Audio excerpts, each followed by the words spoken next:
Donc je vais vous parler du cas de Hambourg, parce qu'Hambourg était, comme 3 autres villes européennes, candidate aux Jeux olympiques et paralympiques de 2024. Je vais vous parler de participation des citoyens. Parce que Patrick Lastre a dit ce matin, de toute façon, les citoyens, ils n'ont jamais participé, et peut-être qu'ils participeront jamais, qui sait. Mais je vais vous prouver que, d'une certaine manière, on peut dire qu'à Hambourg, les citoyens ont en quelque sorte participé à quelque chose. On verra comment. Aussi bien d'ailleurs dans la participation pour les Jeux que dans l'opposition. Alors, juste rappel de cette enquête sur la participation, c'est un projet de recherche soutenu par l'Université de Strasbourg, c'est une initiative d'excellence, et cette idée ne m'est pas venue à moi, elle est venue à Hugo Bourbière, qui est là, dans la salle, et que je remercie encore parce que je crois que jamais je me serais lancé dans une étude des Jeux Olympiques s'il n'avait pas été là. D'ailleurs, il m'avait proposé d'abord de travailler plutôt sur l'impact social, qui est sa grande spécialité, mais moi, ça ne me parlait pas trop, et puis j'ai essayé de tordre un petit peu et d'aller vers la participation des citoyens, qui sont plus mon sujet de recherche, la démocratie locale, etc. Et comme c'est pas seulement des pays, mais aussi des villes et des métropoles qui sont candidates, on peut se poser la question de la participation des citoyens. Est-ce qu'il y a de démocratie olympique qui existe ou pas ? Ce qu'on a entendu ce matin plaide plutôt pour le non, mais on va voir. Alors, on a enquêté sur les 4 candidates, 4 villes candidates, et vous verrez que William Gasparini a travaillé sur Rome, moi sur Hambourg, et Hugo a travaillé sur Budapest et Paris. Alors voilà, on a déjà cité l'unité de recherche dans laquelle s'est fait ce travail et des personnes impliquées. Alors, très rapidement, en une phrase, pourquoi Budapest a dû renoncer?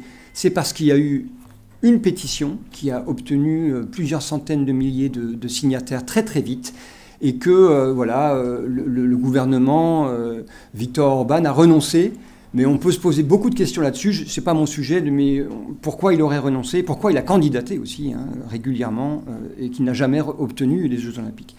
Ensuite, Rome, je laisse la parole tout à l'heure à William, j'en dis pas un mot. Hambourg, vous verrez, il y a eu référendum, on verra pourquoi. Et puis Paris, comme on l'a dit ce matin, qui reste la seule, finalement, sans aucun opposant, au moins en Europe. Alors, j'ai aussi appris des choses sur 1 milliard d'euros qui seraient, ou de dollars, je ne sais pas si c'est des euros ou des dollars, qui ont été donnés à Los Angeles pour laisser la place à Paris pour faire le centenaire.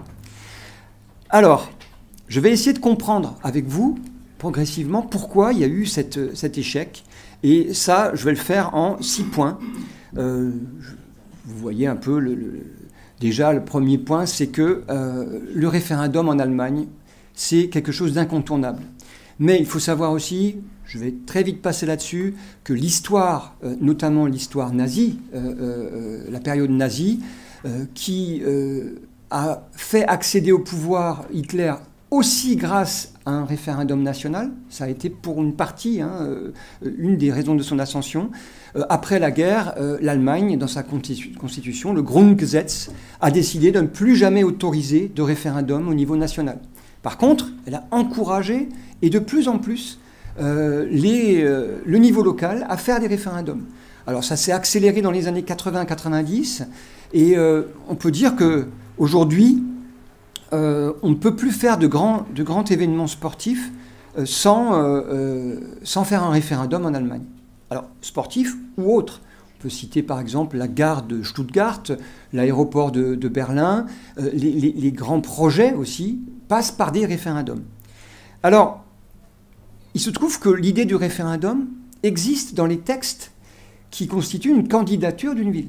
C'est-à-dire que le CIO, c'est pas récemment, c'est déjà il y a plus de 20 ans, à partir précisément de 2001, la fiche de candidature évoque l'idée de référendum, mais en ne le rendant pas obligatoire. Donc je vais vous le montrer.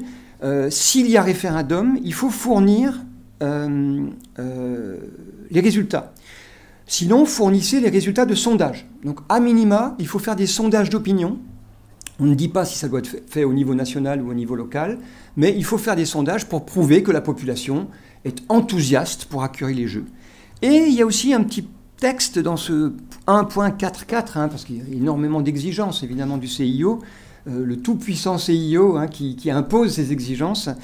Il y a aussi l'idée qu'il faut on va dire, se renseigner sur est-ce qu'il y a une opposition importante ou organisée qui serait opposée à l'accueil des Jeux, en fait, donc, pour essayer de maîtriser cette opposition.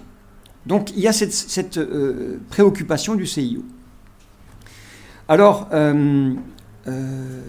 donc plus de méga-events sans référendum local, mais il y a un contexte local en Allemagne qui fait qu'il y a eu des référendums déjà quelques années auparavant, avant le cas de Hambourg, avant la candidature pour les JO de 2024 de Hambourg, qui ont conduit à des échecs de candidature, à des retraits de candidature.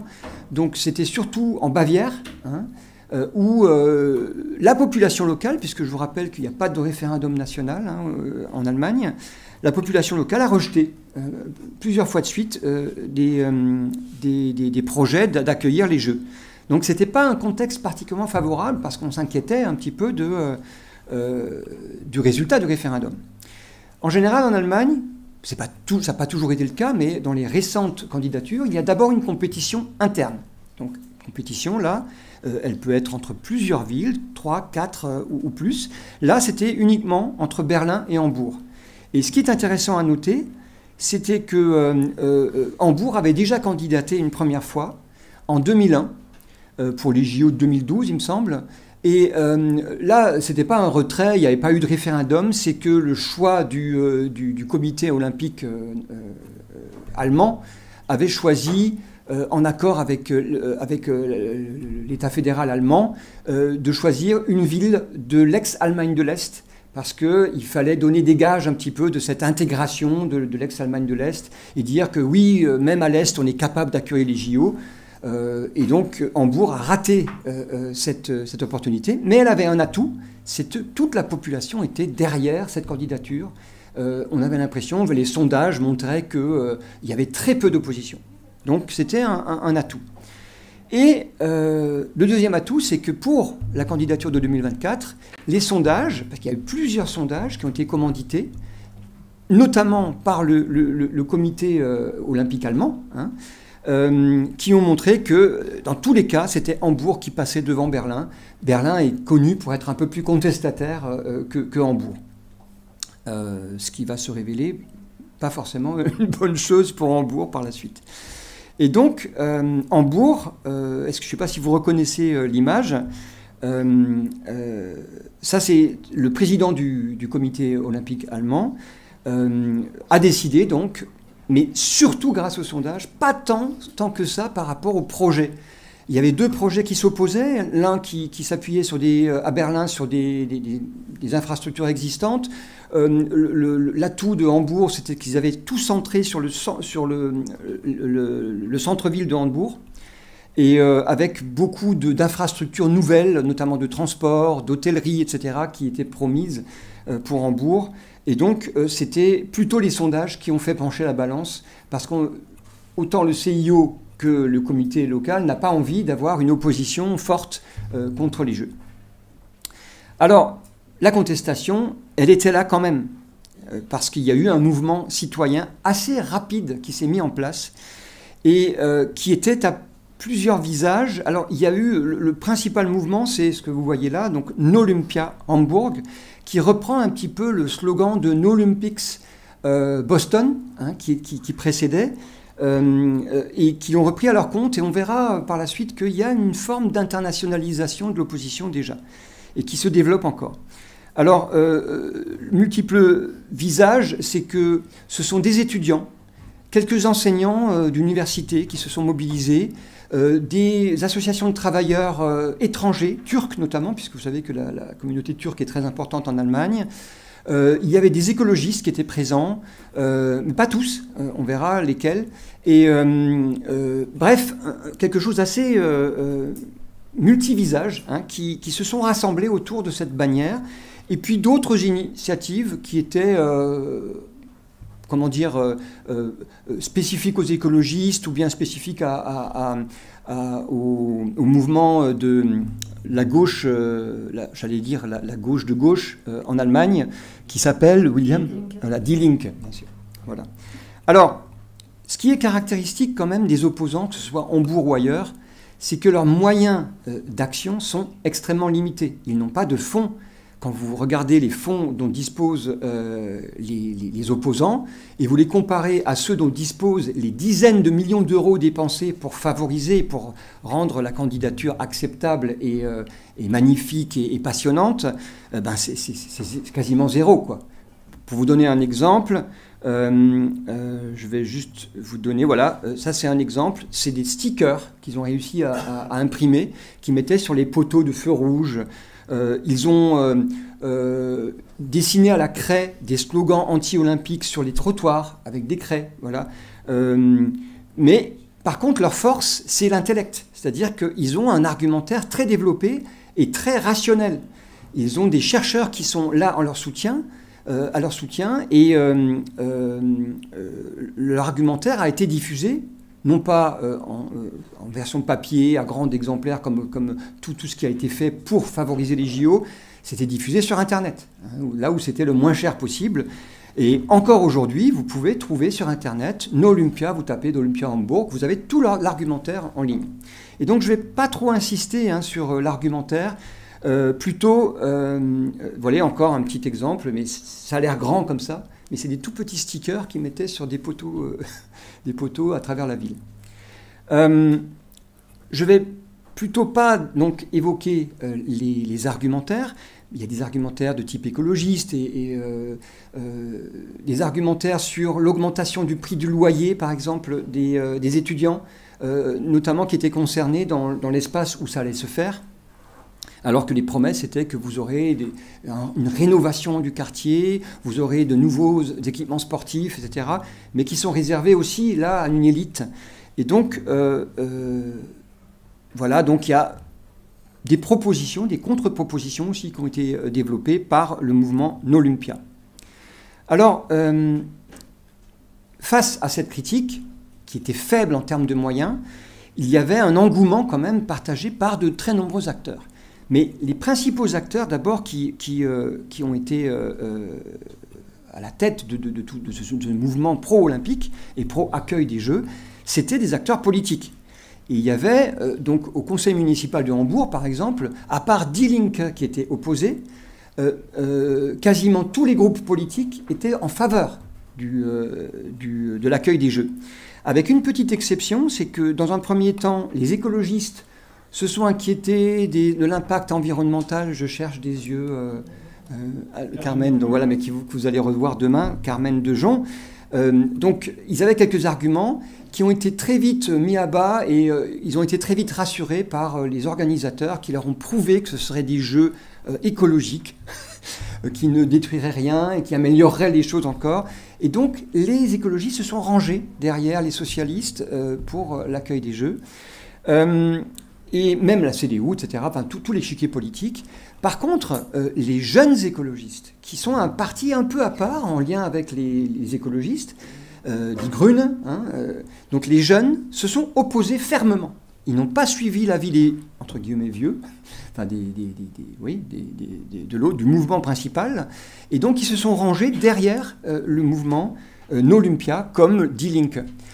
Mais il faut quand même se dire que face à ces acteurs politiques majoritaires, ils n'avaient quasiment aucun poids. Ils étaient ultra minoritaires à l'intérieur du conseil municipal et du conseil du Land, parce qu'il y a une spécificité à Hambourg, c'est que Hambourg est en même temps un land-ville, hein, très petit d'un point de vue surface, mais voilà. Donc il y a le conseil municipal et l'État lui-même, enfin le Land de Hambourg. Ensuite, les acteurs fédéraux, bien sûr, étaient bien sûr pro-accueil, un soutien indéfectible, mais on peut en parler quand même. Il y a eu un mouvement à l'intérieur de la fédération qui s'appelle DOSB, Deutsche Olympische Sportbund, hein, qui était issu de la réunion de deux grosses fédérations. C'est un truc hégémonique en Allemagne, hein, la DOSB. À l'intérieur de ce mouvement, des clubs hambourgeois, parmi les plus importants, se sont déclarés aussi contre l'accueil. Et puis, quand même, pas des moindres, les médias, les grands médias hambourgeois, non seulement ils ont tordu un petit peu l'information pour mettre plus de poids sur le pour que sur le contre, bien qu'ils s'en défendent. Malheureusement, pour l'un des journaux les plus importants, journaux locaux de Hambourg, il y a eu un stagiaire en communication et en politique qui a fait son stage pendant la phase de candidature. Il a démontré qu'il y avait 20% des articles qui étaient pour le contre, 60% pour, et puis 20% neutre à peu près. Hein, voilà. Donc, déjà passé ? Ok. Donc les médias, non seulement ils ont penché la balance vers le pour, mais en plus ils se sont déclarés, rédacteurs en chef qui déclarent publiquement qu'ils sont pour. Donc ils sont sortis de leur neutralité qu'ils étaient censés respecter. Voilà, j'ai parlé des clubs sportifs. Il faut me dire un seul mot de l'Elbphilharmonie. C'est un projet qui avait été lancé par le prédécesseur de Scholz, qui est le maire qui était là pendant la candidature. Le précédent était de la CDU et il a mis en place ce projet culturel énorme qui a été pris comme argument contre. Un projet gigantesque qui a coûté plus de 11 fois plus que ce qui était prévu. Ça a coûté, à la place de 800 millions, ça a coûté quelque chose comme 10 milliards d'euros. Et toute cette Philharmonie était dans les esprits des Hambourgeois parce qu'ils devaient payer plus d'impôts à cause de ce projet qui a été mal maîtrisé. Ça a provoqué la chute du maire en place, et l'avènement du parti de la SPD avec Scholz, hein, qui est maintenant chancelier. Et donc c'était un scandale qui était dans toutes les têtes au moment du vote. Dernier point, il y a eu au dernier moment, avant le référendum, un manque de soutien de l'État qui, dans un débat qui a précédé d'1 ou 2 jours le vote, le ministère de l'Intérieur, qui était censé répondre à la question, alors bien sûr, l'État, si Hambourg est choisi, vous soutiendrez à hauteur de 2 milliards, comme c'était prévu dans les budgets. Et le ministère de l'Intérieur s'est dit, oui, enfin peut-être, enfin on ne sait pas, vous savez, la période est compliquée. Et donc ça a été encore le coup de massue qui a provoqué, entre autres, donc le flou dans les promesses qui a provoqué le non-référendum. Et ce qui est quand même assez intéressant, c'est que Angela Merkel, quelques mois auparavant, s'est engagée dans un projet qui coûterait aussi des dizaines de milliards d'euros, c'est l'accueil des réfugiés, qui devait atteindre le million de réfugiés. Et donc, c'est aussi Angela Merkel, on pense que c'est Angela Merkel qui a dû influencer son ministre de l'Intérieur pour dire que, voilà, il y aurait peut-être plus assez d'argent pour financer ce projet. Voilà. Dernier point, j'arrête là, c'est l'effet NIMBY, Not in my backyard. C'est l'effet qu'a montré un économiste allemand sur le cas de Hambourg. Vous voyez que plus on se rapproche de l'endroit où les travaux devaient chambouler un peu toute la vie des Hambourgeois, plus le vote était contre l'accueil des JO. Et plus vous vous éloignez, plus ils étaient pour.